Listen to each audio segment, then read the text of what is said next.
Bora fazer contato com a nossa reportagem no Rio de Janeiro, Cristiano Pinho. Aliás, nossa equipe no Rio de Janeiro, semana passada também trabalhou a beça, foi uma super sexta, porque tivemos o julgamento do impeachment do governador, agora é ex-governador, né? Empichado Wilson Witzel, tivemos o leilão da SEDAI na sexta-feira, não faltou notícia na sexta-feira e aí os dois assuntos ficaram reverberando, aliás, ainda continuam repercutindo. Cláudio Castro, por exemplo, assume o governo do Rio, né, Pinho? Bom dia para você. Isso, Sheila. Bom dia para você também. Bom dia a todos. Cláudio Castro foi empossado no sábado, um dia depois do impeachment de Wilson Witzel, por unanimidade no Tribunal Especial Misto.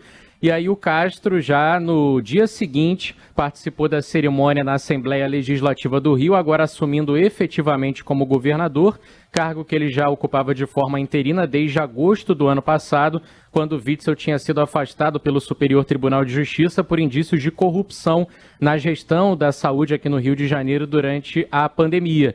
O Cláudio Castro, já no seu discurso de posse, disse que vai governar para os mais necessitados, estabelecer políticas públicas de combate à fome e também para estimular o crescimento da economia e a geração de empregos nesse momento complicado da pandemia. O que a nossa equipe já apurou com fontes tanto dentro do Palácio Guanabara, que é a sede do governo do estado, como também no próprio Legislativo, na Alerj, é que o Castro já deve, nesse primeiro momento, promover a dança das cadeiras, trocando o comando de pelo menos 9 secretarias, algumas importantes até, como a de governo, a de saúde, a de fazenda. O objetivo dele é ficar mais cercado de pessoas que estiveram do seu lado, tanto na promoção do leilão da SEDAI, a Alerj, a gente falou sobre isso semana passada, chegou a aprovar um decreto legislativo que não valeu de nada para tentar suspender o leilão e quer também agora, Cláudio Castro, ter pessoas de sua confiança. É um movimento natural que a gente já esperava, uma vez que assumiu efetivamente a cadeira de governador do Rio de Janeiro. Ô Pinho, deixa eu perguntar, um pouco mais cedo a gente trouxe aqui imagens de aglomeração pelo país, né? A gente acabou de falar no noticiário local aqui para os ouvintes de São Paulo, de uma festa que está acabando agora, 8 horas da manhã, né? Depois de uma madrugada inteira na Zona Norte, região da Brasilândia. Como é que foi o fim de semana no Rio de Janeiro? Teve imagem de aglomeração, aquela que a gente não quer ver nesse momento, mas infelizmente vem se repetindo nas últimas semanas? Teve, a gente até separou algumas imagens para mostrar para os ouvintes que estão acompanhando pela transmissão também no YouTube da Band News FM. Aqui no Rio de Janeiro, por exemplo, no fim de semana tivemos 2 festas interditadas pela Prefeitura do Rio e os 2 estabelecimentos foram fechados porque eram eventos clandestinos. Um deles aqui em Botafogo, na Zona Sul, bem perto até do batalhão da Polícia Militar, onde 300 pessoas estavam participando do evento, e um outro que aconteceu em Copacabana, reunindo mais ou menos 100 pessoas também. A Prefeitura soltou um balanço parcial de fiscalização realizado ao longo do fim de semana, ainda sem compreender os dados de domingo, mas relativo, por exemplo, às fiscalizações de sexta para sábado e ao longo do sábado, e foram pelo menos 705 autuações, entre multas, interdições de estabelecimentos que estão descumprindo as medidas restritivas. O fato é que o decreto mais recente publicado pelo prefeito Eduardo Paes é bem mais flexível, já não limita tanto o horário de funcionamento dos bares e restaurantes, as praias, cachoeiras, parques só não podem ser frequentadas ao longo do fim de semana e dos feriados, mas nos dias úteis estão liberados. O que está proibido mesmo é esse tipo de evento que gera aglomeração, em boate, festas clandestinas, mas apesar dessa flexibilização, é aquele velho ditado, a prefeitura deu a mão e tem gente que ainda quer o braço inteiro.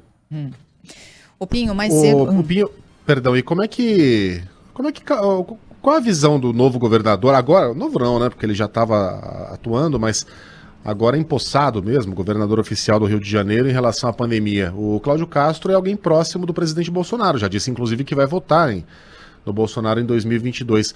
Qual é a visão do Castro sobre as medidas de distanciamento, sobre a vacina? O que ele pensa a respeito do momento que a gente está vivendo? Com relação à vacina, nunca se mostrou contra a produção, a compra de doses dos imunizantes que estão disponíveis, sempre foi um defensor da vacina, tanto que tentou, por meio da sua Secretaria de Fazenda, comprar por conta própria para o estado do Rio de Janeiro doses da Pfizer, da AstraZeneca, só que não conseguiu.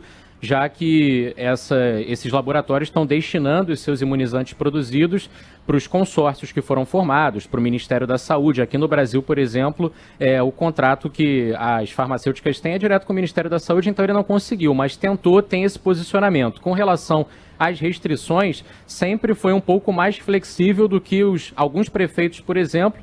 Cito aqui o Eduardo Paes, que sempre lançou decretos mais rígidos, enquanto o Estado do Rio de Janeiro publicava decretos que são um pouco mais flexíveis.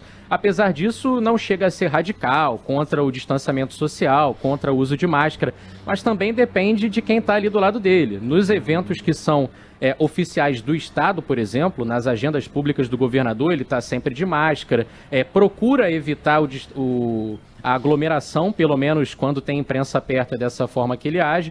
Em compensação, quando tem encontros com o presidente da República ou com pessoas ligadas a Jair Bolsonaro no governo federal, pode ser visto, vez ou outra, sem o uso da máscara. O Castro, ele é meio flexível nesse aspecto, depende de quem está do lado dele. A gente lembra, né, Megali? Quando o aniversário dele, né? Isso que eu ia falar, Carla. Quando teve a publicação de um decreto trazendo ali os feriados, modificando datas, o Castro ele fez uma coletiva para falar sobre a importância de ficar em casa, que não era o momento de comemorar. Apesar disso, fez uma festa clandestina. Ele disse que era uma comemoração simples de aniversário e amigos foram chegando, mas o fato é que promoveu a aglomeração no momento em que pedia para que as pessoas ficassem em casa.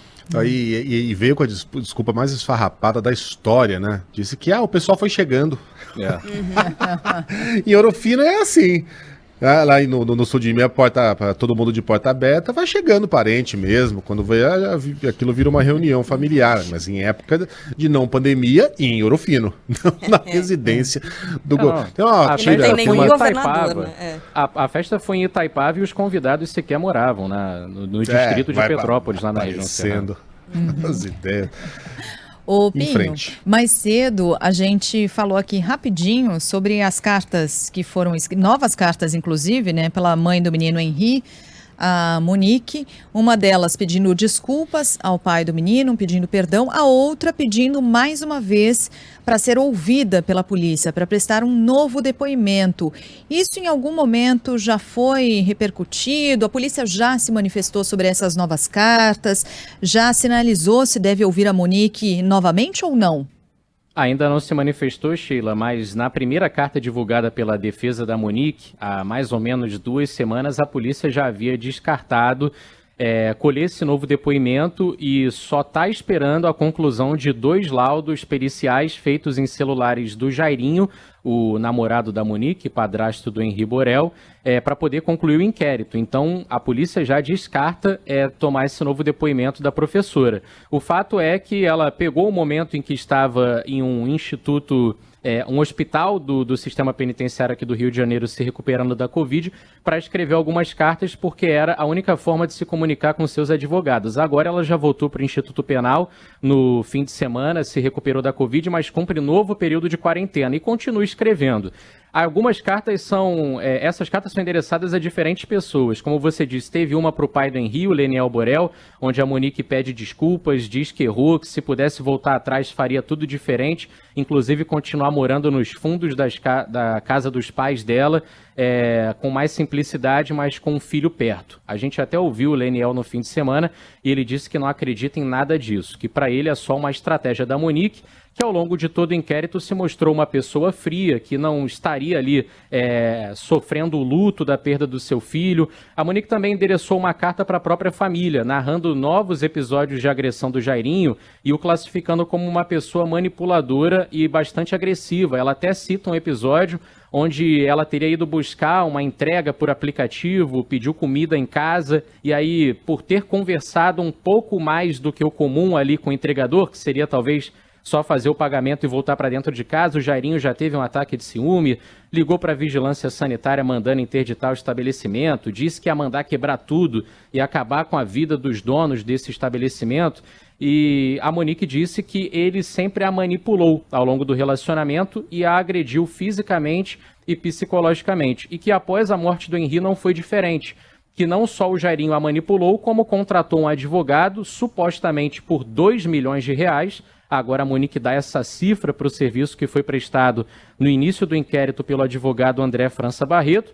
E ela disse que o André, inicialmente no seu discurso, disse que estudou para ser padre, que era uma pessoa religiosa, casada, com filhos e que só aceitaria defender pessoas acusadas por um homicídio se elas estivessem falando a verdade, mas que depois disse que precisariam combinar uma versão para ser apresentada à Polícia Civil e que a Monique teria batido de frente naquele momento, falando: eu não vou combinar versão nenhuma, eu vou falar a verdade.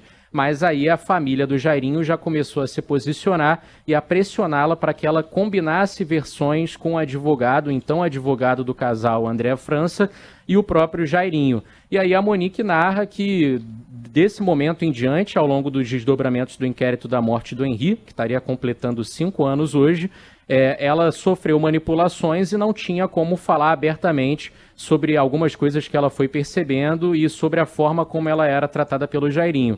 Mas pelo menos a Polícia Civil diz que não houve indício nenhum de que isso acontecia ao longo da investigação e que a própria Monique era uma pessoa manipuladora, que chegou a coagir 2 funcionárias, uma babá e uma faxineira, para que elas não falassem a verdade sobre o que acontecia na casa na zona oeste do Rio de Janeiro, onde o Henri era agredido constantemente desde fevereiro e morreu no dia 8 de março. Ai, que horror. Pinho, obrigada pelas informações, boa semana para você, bom trabalho, até mais. Para vocês também, até.